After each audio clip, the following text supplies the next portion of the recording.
Hey, coucou, je suis ravi de vous retrouver pour ce nouveau chapitre, qui est le chapitre numéro 5 du programme de seconde. On avance à une vitesse folle, je suis trop content, et je vous propose de travailler donc sur ce chapitre qui s'intitule « L'affirmation de l'État dans le Royaume de France entre les 16e et 18e siècles », avec la problématique suivante, quel type d'État va se mettre en place entre les 16e et 18e siècles en France, et je vous assure que c'est croustillant.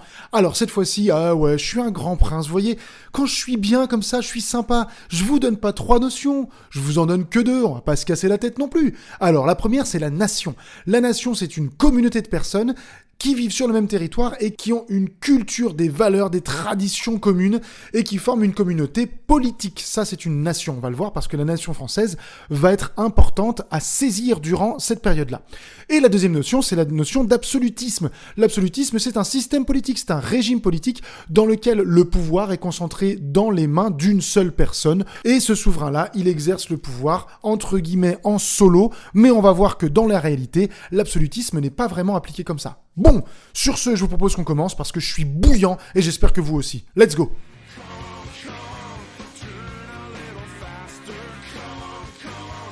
Il faut commencer par la première moitié du XVIe siècle avec un État qui va s'affirmer. Le roi de cette première moitié du XVIe siècle, c'est François Ier, qui règne entre 1515 et 1547. C'est lui qui, le premier, va mettre en place un conseil des affaires, avec des conseillers qu'il va choisir lui-même. Et il est malin. Il va pas les choisir parmi la noblesse, qui pourrait être contre lui, il va les choisir parmi ses propres fidèles, les personnes dont il est certain qu'elles ne s'opposeront pas à son pouvoir. Malin comme tout. Il va mettre en place un chancelier. Le chancelier, en fait, c'est un poste qui existe déjà, c'est une forme de premier ministre de l'époque, mais il lui donne un rôle plus important. C'est le chancelier qui préside le conseil quand le roi est absent, c'est lui qui dirige la justice, c'est lui qui va sceller les actes royaux, c'est-à-dire qui va signer les décisions du roi, et il sera assisté de secrétaires, entre autres. Ce sont les personnages qui sont une structure administrative solide de base pour renforcer le pouvoir du roi sur les nobles qui pourraient ne pas être d'accord avec lui. Malin, encore une fois, François Ier. En 1523, François Ier va créer un trésor de l'épargne. C'est quoi ? C'est l'ancêtre du système des impôts en France. En fait, c'est un trésor qui centralise tous les revenus que la monarchie peut obtenir. Ces revenus, c'est quoi ? C'est principalement les impôts. Ce sont aussi les contributions de certaines villes et ce sont la vente des offices. Les offices, ce sont des charges nobles, des fonctions nobles qui s'achètent puis qui se transmettent. Par exemple, si moi je décide de devenir le comte de la Brahim, eh bien pour que je devienne le comte de la Brahim, il faut que j'achète mon titre. Et je l'achète à la monarchie, donc je lui donne de l'argent.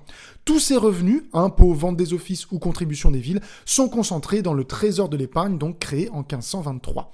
Il y a aussi un personnage très très important à côté du chancelier, qui est le contrôleur général des finances, une sorte de ministre de l'économie de l'époque, parce que c'est lui qui va être chargé de la répartition et de la collecte des impôts dans le royaume de France qui est découpé depuis 1542 en 16 départements qu'on appelle des généralités. François Ier, par ailleurs, va créer ce qu'on appelle l'ordonnance de Villers-Cotterêts. Villers, V-I-2-L-E-R-S, Cotterêts, C-O-2-T-E-R-E, accent circonflexe, T-S. Cette ordonnance de Villers-Cotterêts, elle date de 1539 et c'est une loi qui permet de centraliser tout le pouvoir vers le roi. Le principe de centralisation, c'est quoi ? C'est que l'État détient l'ensemble des pouvoirs de décision dans tous les domaines, économiques, politiques, culturels, religieux, etc. Tout d'abord, cette loi de Villers-Cotterêts, elle rappelle que les prêtres doivent tenir à jour des registres paroissiaux, c'est-à-dire les registres dans lesquels on va inscrire les différentes variations de population en France. Par ailleurs, on va imposer le remplacement du latin par le français dans les actes de justice et les actes en général administratifs. En effet, le latin, il est très mal maîtrisé, il est assez mal géré, et donc on va s'empêcher des erreurs en mettant en avant la langue française dans ces actes officiels. Enfin, l'ordonnance de Villers-Cotterêts, elle va réduire le rôle de l'Église dans la justice en la limitant uniquement à ce qui concerne la religion. L'Église s'occupe de la religion, l'État s'occupe de tout le reste. François Ier, c'est un méga boss, il pose les bases en disant « je m'occupe de tout » et basta.